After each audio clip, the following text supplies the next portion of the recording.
flowed. You Yeah, see you where could it's see. flowing through on the pistons. Yeah.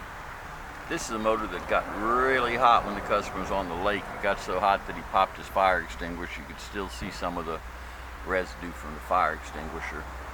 So it came in. We solved all the problems with the getting hot and sent him back out to the lake, and everything seemed to be good. And he just took it out, and he's had it out a few times, and came back and said it was making some funny noises and lost power. So you could see where the head gasket blew. That's a very standard thing with a 4-cylinder that's overheated. So it wasn't a problem when it first came in, after he'd overheated it, but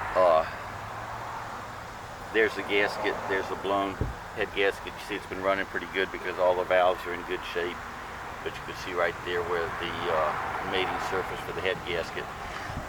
And so it just blew a head gasket, resurfaced the head. But while that happened, you have the bent push rod. I think I see it right there on top.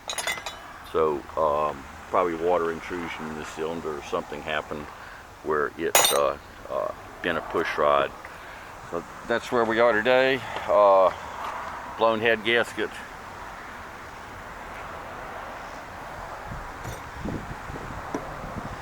That gasket looks pretty good. His intake looks pretty good.